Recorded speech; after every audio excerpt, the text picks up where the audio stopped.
మనం కేసరి అని వస్తుంది అడ్వర్టైజ్మెంట్, కేసరి అని వస్తుంది అడ్వర్టైజ్మెంట్.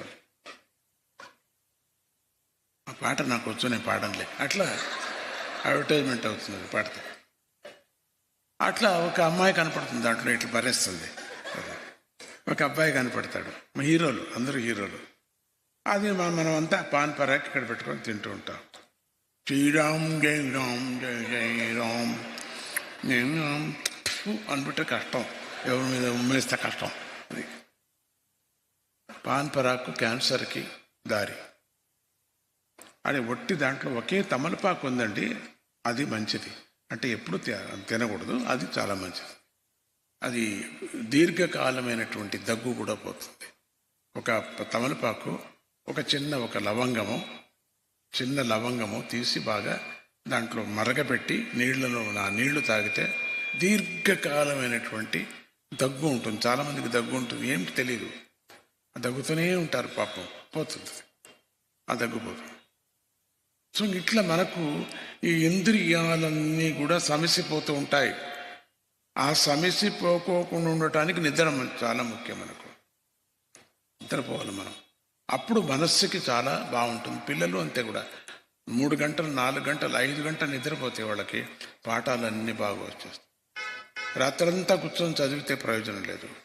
రాత్రంతా కూర్చొని చదివి 3 గంటలకు నిద్ర పట్టుతుంది, మళ్ళీ 10 గంటల వరకు.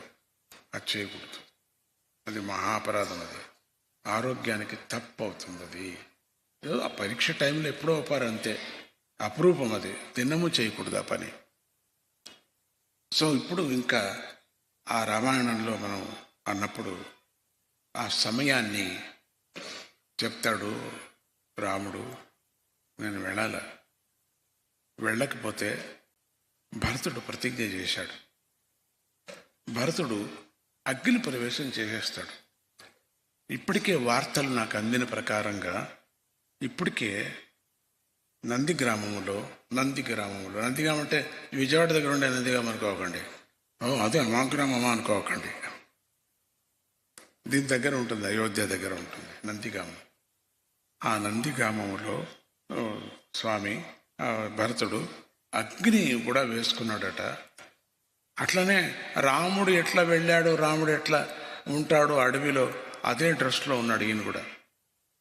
అట్లనే భోంచేస్తాడు, అట్లనే కింద పడుకుంటాడు, వలకల వస్త్రాలు ధరించాడు, ఒక దుంపలు ఇవన్నీ తింటాడు, అన్నం లేదు. అట్లా తాను కూడా అట్లే ఉన్నాడు. అట్లా ఉంటూ టైం అయిపోతుంది, దాటుతుంది.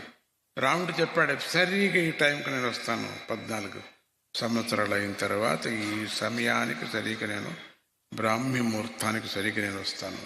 అయిపోతుంది.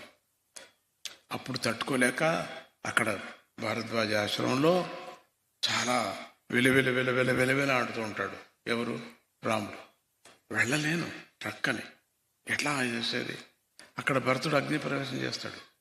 ఏం చేయటం అనే అంటూ ఇప్పుడు ఇక తట్టుకోలేకపోయినప్పుడు హనుమంతుడు వంక చూస్తే తెలుస్తుంది, హనుమంతుడికి సంజ్ఞ తెలుస్తుంది. రాముడు ఏదో నాకు ఆజ్ఞ చెప్తున్నాడు అనే విధంగా తెలుస్తుంది.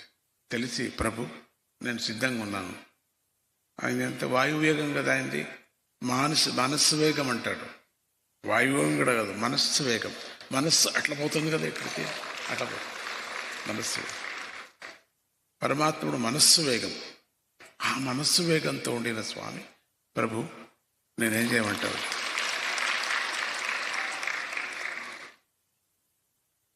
అని అంటూ హనుమంతుడు అడుగుతూనే ప్రభువు చెప్తాడు. ఇంకా ఆ భరతుడు అగ్ని ప్రవేశం చేయబోతున్నాడు.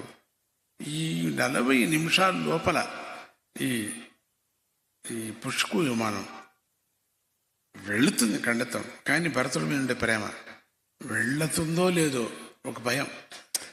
వెళ్ళకపోతే ఒక్క క్షణంలో అగ్ని ప్రవేశం చేసేస్తే ఏం చేసేది నేను? ఈ 2 విధాలుగా చెప్తారు. ఇంకొక రామాయణంలో ఒక విధంగా, కానీ నేను అనుకున్న రామాయణం చెప్తాను మీకు. అట్లా అగ్ని ప్రవేశం అయిపోతే నేనేం చేసేది, భరతుడు పోతే అని అక్కడ భారద్వాజ ఆశ్రమంలో సరిగా ఆరగించలేదు కూడా, తినలేదు కూడా స్వామి. అక్కడి నుంచి పుష్ప విమానంలో కూర్చోవటం. అంతకన్నా నేను వేగంగా వెళ్ళి, ఎట్లన్నా కానీ నువ్వు ఆపు, వెళ్ళి నేను వస్తున్నానని చెప్పంతే. స్వామికి భరతుడికి చెప్పు, రాముడు వస్తున్నాడని చెప్పు, టైం అది, లేకపోతే కింద పడిపోతాడు, అగ్నిలో ప్రవేశిస్తాడు. తాను వెళ్ళిపోతే చుట్టూ ఉండిన వాళ్ళంతా వెళ్ళిపోతారు, నా బంధువులంతా పడిపోతారు కింద. ఆ అగ్నికుండం సామాన్య అగ్నికుండం కాదు, అది పెద్ద అగ్నికుండం. ఇంత పెండాలంత ఉంటుంది అగ్నికుండం. అన్ని కట్టెలు లోపల ఎండిపోయినటువంటి చెట్లే తీసుకొచ్చి వేసేస్తూ ఉంటారు.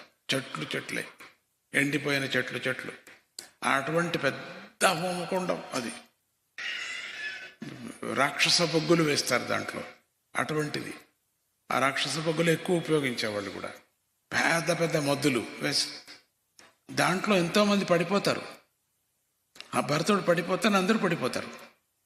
ఎందుకంటే భరతుడే రాడు అని తెలిసిపోయింది. టైం అయిపోయినంత రాడు కదా అని అర్థం. రాముడు రాడిక, అందుకని ఏం ప్రయోజనం ఉండి మనం అయోధ్యలో మనమంతా పోతాం అని సిద్ధంగా ఉంటారు అందరూ.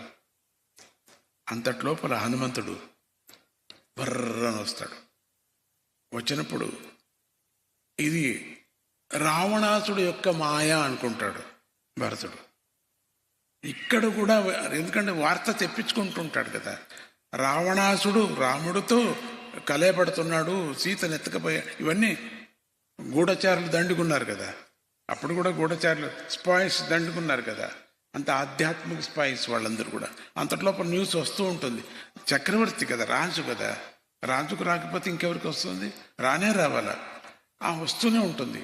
అట్లా ఈ రావణాసుడు ఈ మాయతో వచ్చి ఈ అగ్నిగుండంలో నేను చేసిన ప్రతిజ్ఞను తప్పించటానికి వచ్చాడేమో అని బాణం తీసుకుంటాడు. పక్కలో ఉండిన తమ్ముళ్ళకి చెప్తాడు, కొట్టు. అట్లా వాళ్ళు ఇట్లా చూస్తారు. పైన భయంకరమైన ఆకారం, ఈ సన్నకోతి ఆకారం కాదు, భయంకరంగా ఉంటుంది ఆకారం. అట్లాగే వస్తున్నాడు. ఇట్లా చూస్తూనే ఎక్కడ కొట్టాలా నేను, కొట్టు లేదు అన్నా, ఎక్కడ కొట్టడం నేను, కొట్టు తొందరగా. వాడు రావణాసుడు మాయ అది. ఈ హోమకుండంలో పడితే ఇదంతా ఆరిపోతుంది. అంతగా హోమకుండానికన్నా ఎక్కువ గాత్రంగా ఉన్నాడు, కనపడుతూ ఉన్నది ఆకారం. దీంట్లో పడటానికే వచ్చాడు. అప్పుడు ఇదంతా అగ్ని లేకుండా పోతుంది. నేను అగ్ని ప్రవేశం చేయలేకపోతా. కొట్టు. అప్పుడు కొట్టాలని చూస్తే ఆ రోమములో రామ అంటున్నాయి. రోమము రామనామము. రోమములో రామ అంటుంది. ఎక్కడ కొట్టేది, ఏ రోమానికి కొట్టేది నేను? రామ ఆగు భరత ఆగు అని అక్కడి నుంచి మన స్వామి చెప్పాడు. ఆగు, వచ్చేస్తున్నాడు, ఆగు. భారద్వాజ విందులో ఉన్నారు, వచ్చేస్తున్నారు, ఆగు, వచ్చేస్తున్నారు. చూడలేదు కదా ఈయన ఈ కోతి రూపంతో ఉండినటువంటి హనుమంతుడిని భరత